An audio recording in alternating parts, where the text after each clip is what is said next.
This is Landon from the chess club again. I know I haven't uploaded in a while, but with the new influx of players we're having into the club, and just in terms of helping the newer people that are joining the club and the younger ones as well get better and learn how to play chess better and get better at their skill and hobby they're trying to pursue. I'm going to be uploading some more videos. Let me move my camera over here. I think that's better. Alright, but we're going to just be looking at, I'm going to start this playlist with the lowest rating you can have of 100, and we're going to start from 100 to we're going to do the range from 100 to 300 first. In these first couple videos I'm going to upload, and I'm going to just talking about what you need to really, when you first start learning chess, what you need to go about in terms of what is important to start knowing and start implementing into the games that you play. So let's see if I can navigate the website here. I'm used to using that app on my phone, so I haven't really. Let's see. Okay, it's asking for notifications, but this is okay. There we go. Analysis. I'm just going to go from there. So what we're going to be looking at first is what do you even do when you play chess? I mean, come on, like what? That's what I didn't know. Whenever I first started playing chess in 6th grade, I just thought, oh, there's nothing crazy to this. You just, the more you play, the better you get. But what I want to talk about first with what I usually see people in this rating range from 100 to 300 doing is not really attacking these 4 squares here in the middle, right here, the D4, E4, D5, E5 squares. See that I highlighted in red. These squares in the middle of your board are the most important squares when it comes to chess. This is where the battleground is. This is where, I mean, everybody goes to. This is where games are won, where games are lost. So if you're wanting to battle for these 4 squares in the middle, right, it wouldn't make that much sense to just move like that, right, or move there. Moving these outside pawns right here are typically not looked as the best, because you're not giving yourself attacking opportunities. You're playing on the outskirts of the board. Like, you can't go over any more to the right on this side, and you can't go any more to the left on that side. When you're in the center, you are in the center of the playing field. You have more control over more squares than you do on the sideboard, the sides of the board.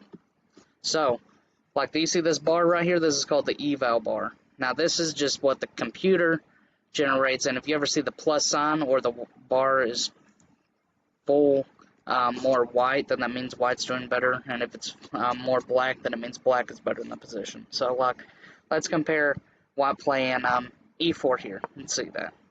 So it says 0.3, 0.2, it's staticking in between there. So it's 0.3 right there, but let's see if we play a4 right there. It already shoots down a little bit and lets black have the advantage, because it knows as an engine that this part right here, this side of the board is not important. It's like, well, white's just giving the advantage to black. Black gets to take the center. Black gets to put his pawn right there. And black has, I mean, it's a very minuscule advantage right there. Of course, it's not going to come down to that close of computer games. The computer just likes to evaluate what is the top thing, because, I mean, it's got all the algorithms down while humans don't really. So, no, that's a bunch of word salad. What I'm basically wanting to get down and tacked into your memory as you play chess is, remember, hey, I need to go for the center of the board. Landon said that's the best place to play, which it is. So what would be the best moves from the starting position as white then? It would be putting your pawns in the middle of the board. And a lot of people, when you first start playing and you're around the 100 to 300 range. I accidentally ended the video. I didn't mean to do that. But so as I was saying, so the center of the board. What I see a lot of people do in the 100 to 300 range, they remember that you're fighting for the center, but they play moves like D3, or they play moves like E3, which whenever I say the letter and then the number, that's just the coordinate on the board, and all the coordinates are numbered over here on the side, 1, 2, 3, 4, 5, 6, 7, 8, A, B, C, D, E, F, G, H. So whenever I say a square, I am talking, whenever I say like E3 or E4 or D3 or D4, I'm talking about the exact square that that coordinate corresponds to. So, back to it. So, whenever you play moves like E3 or D3 as your first opening move, you are just allowing the opponent to claim more space at the board. So what that means is, since I played E3 as my first move right here, right? How can black counter that and take more space than me? He could just play E5. Say, hey, you're back there. You're back there with your home turf right there. I'm claiming more of the battlefield right here with that move. And so white could try and strike back with D4. It's like, okay, yeah. White is now attacking that piece, black's pawn on E5 right there. And so black has a decision. Black can either take that pawn and then allow white to take back, but he could also just go E4, and that looks a lot more peculiar because when you're in this rating range, when you see a piece, you take a piece. That's what everybody does. Whenever you're first starting to play chess, oh, there's a piece available to take, I'm taking it, which is it's a decent habit to get into, but it's not the best habit to get into, because just because you can take a piece doesn't mean you should. You need to really look at your position whenever you're playing chess and really see if it benefits you or if it benefits your opponent. So, back to the beginning. So, these four squares right here, E4, D4, E4, D4, D5, E5, that is going to be our main kind of looking point, if you will, for when it comes to playing chess. So let's say you've got that down. I'm going to play E4. Black plays E5. So he's challenged me right back in the center. Something you've got to realize also, these pieces back here, your knight and your bishop, are big proponents to what we call the middle game. So whenever you get through the first 5 to 10 moves of the opening, those are the pieces that you will be using in your attacks and your tactics that you find in the middle of the game. So what pieces do I have right now that I could activate and get onto the board? So if it's white's turn, you can move that knight. You can move the knight that's on B1. You cannot move this bishop. Oh, oops. This bishop, because it's cornered by its pawns. You can move this bishop, or you can move this knight. So, let's say, okay, if I need to attack the center still, let's just put our knight there. Knight on C3. Good move. You're getting your pieces involved. You're getting the first main segment of chess that you're going to need to implement into every game, or try to at least, is called development.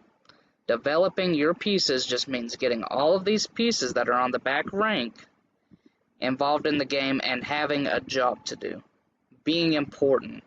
Because if you have pieces sitting back here on the back rank, let's say, for example, let's say that black, I'm going to show you black having all of his pieces on the back rank versus white having all of his pieces out. I'm going to show you what that looks like. So let's say he goes there, there, there, and then you do that. Okay, well, I'm going to move my other pawn. And then we go there. Okay, black makes another pawn move. Okay. Cancels. Do you see how much of an advantage it shows over here on the eval bar? When you have this many pieces out and your opponent has only made pawn moves, you've got to realize that your piece activity is very important when it comes to chess. Alright, so, as I was saying, piece activity. So, when you've got your pieces up here involved in the game, like white does here compared to black, you just have a lot more attacking opportunities and you have a lot more capabilities to play the game than black does.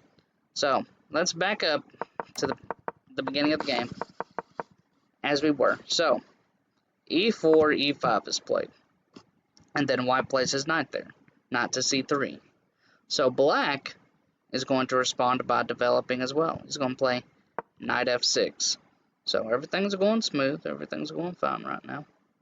And then white plays his bishop to c4. Okay, sounds good. Black plays d6, preparing to bring his white bishop out this way. Okay, so white develops his last knight. Now, he brings his bishop and plops it on g4. It's strange. Why would he put his bishop on g4? So his bishop is doing something we like to call a pin. So P-I-N, pin.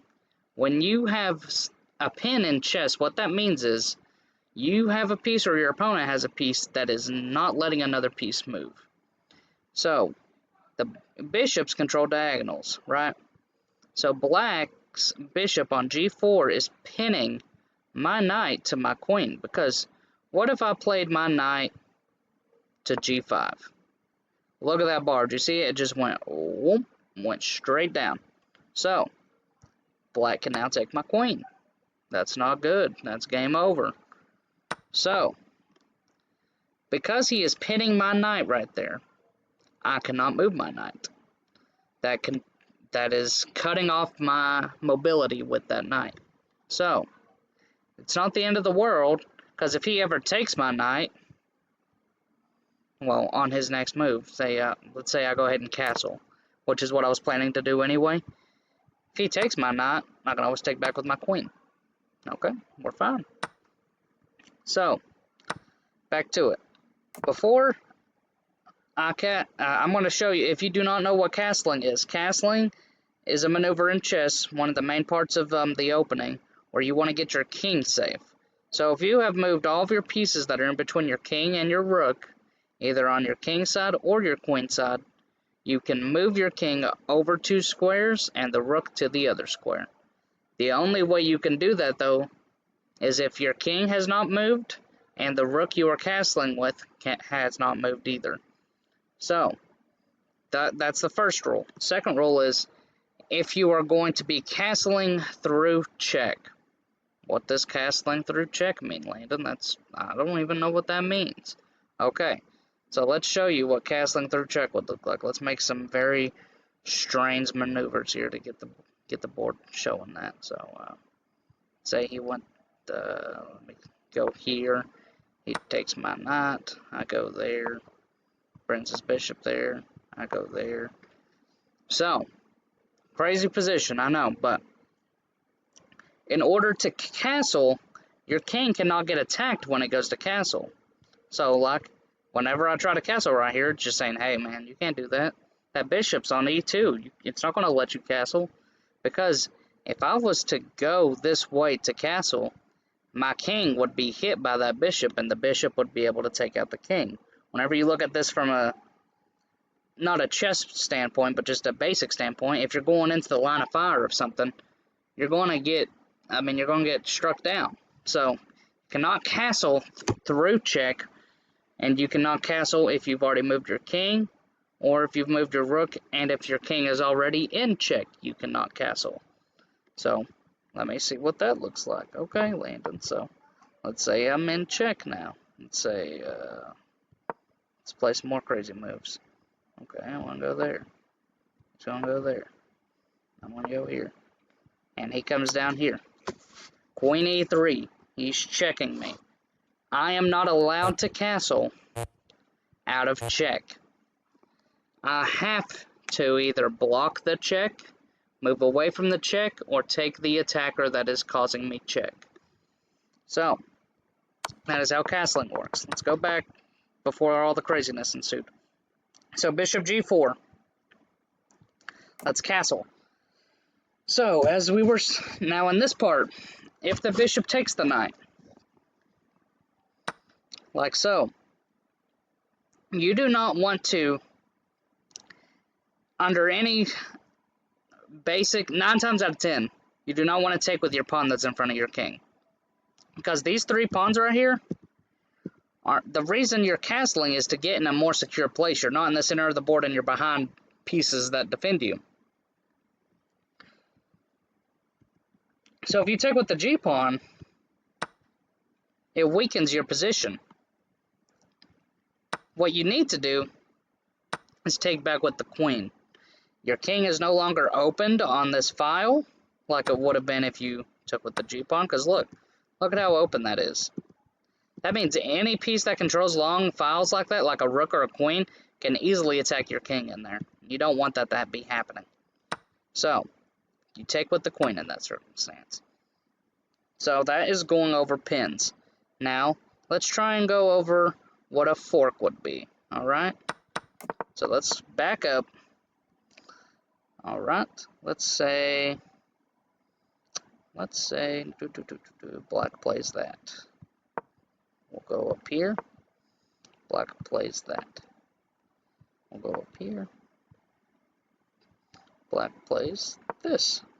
So, whenever my knight is on this square on f7, right here on f7, what pieces are my knight attacking right now? It's actually 3 separate pieces that it's attacking. Alright, I'll give you a second, see if you can identify the 3 pieces the knight's attacking. It's attacking the queen, it's attacking the rook, and it's attacking the pawn. So, those 3 pieces are being attacked. Whenever you have 2 or more pieces being attacked, that is called a fork. You know how a fork has 4 skewers on the end? It's being attacked 2 or more pieces at the same time. And the reason the king can't take that knight right there is because my bishop is protecting that knight. So what would black do in this scenario? Would you want to save the queen or would you want to save the rook? You want to save the queen because it's the more important piece, but white is still going to get off with a free rook.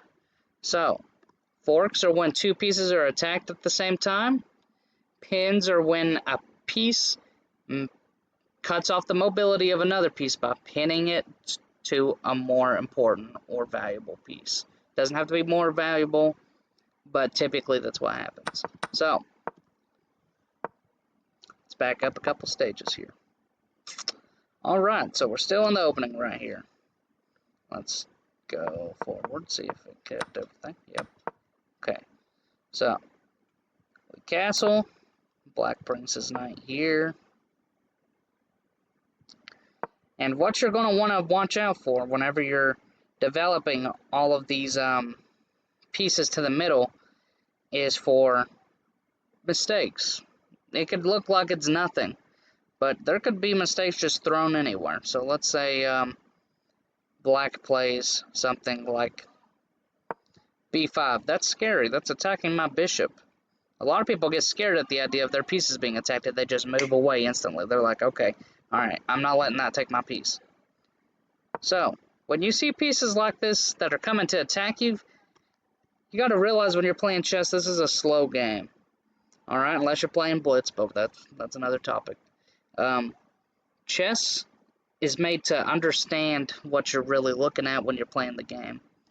Try and outthink your opponent or punish them for the mistakes that they make. So b5 right there is just giving up a pawn for free. You have 2 different pieces you can take with, the bishop or the knight. So just take with the bishop or the knight, whichever you prefer. I think it says, let's see, yeah, the bishop's the better piece to take with. So whenever you're developing these pieces, you don't want to just bang, bang, bang, bang, bang, bang them out, because you might either make a mistake yourself or your opponent might make a mistake. So let's say we're in the middle of this phase right here, and black plays that move. Plays his knight to d4. What does that move do for him? Well, that puts another attacker on this knight right here. What do you mean another attacker? Oh, the knight's attacking the knight and the bishop's attacking the knight. That's one attacker, two attackers. So, how many defenders do we have of this knight? We've got the queen and we've got the pawn. But there is something whenever you play this, let's say white just brings his bishop up to there. Alright? And after bishop takes the knight, do not take back with the queen, because the knight can take your queen. You've got to make sure whenever you are defending a piece that whatever you are taking back with makes more sense than the other one. Because if you took back with your queen right there, you would have just ended the game for yourself. And if he tries to take that pawn with his knight, he just gives up his knight. Now there's nothing to attack the queen. So, by playing his knight there to d4, what I would do as white in this situation is either play bishop g5 or bishop e3, either one. Just getting all of your pieces off that back rank. Because if he's wanting to attack that knight that bad, let him. Because there's nothing you can really do for it from this perspective right here. So let's say I played bishop e3. Alright, he's going to take my knight. I'll take back with the pawn. You did open up this file, but like I said, sometimes that has to happen, and you can't do anything about it. So, now that he's done that, and his knight's just chilling right there, okay, we'll just bring our bishop out now for black. Black's trying to get castled himself. Alright, then we'll bring our queen there. No, we won't. We will not move our queen there. Okay, we will start some attacking opportunities as white.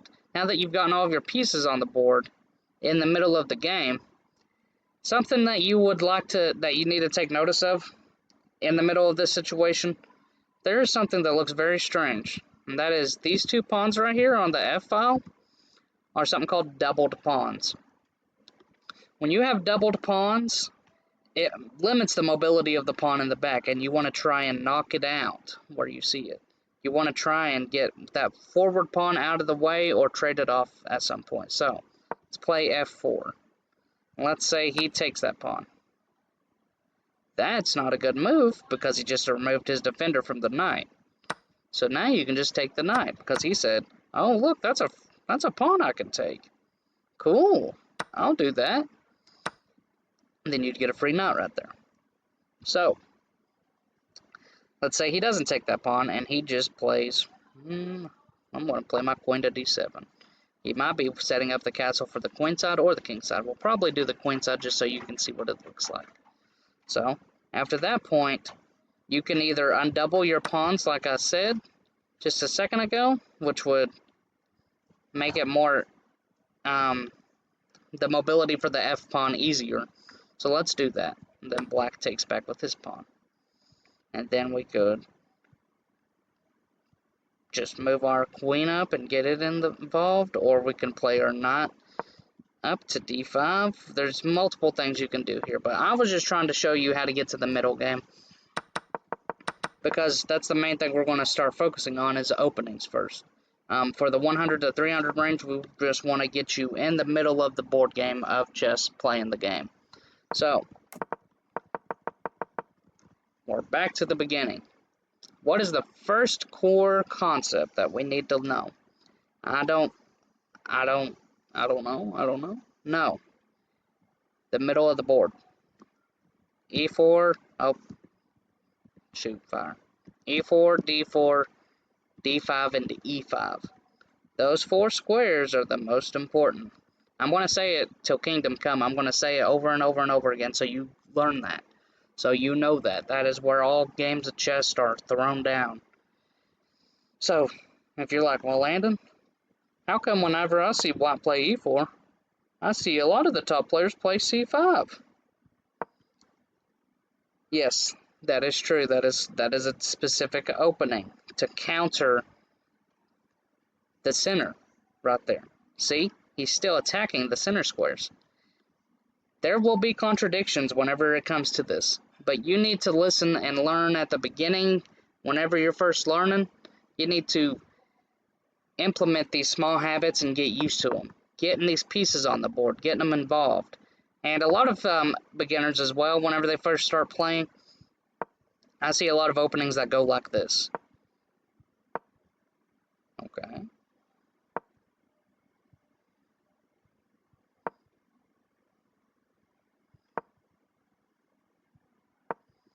Alright. Their pieces are getting out there. Their knights are out there. But when your knights are on the edge of the board, they're controlling less squares than they would on the center of the board on F3 or C3. So you're wanting your pieces to control as much space as they possibly can.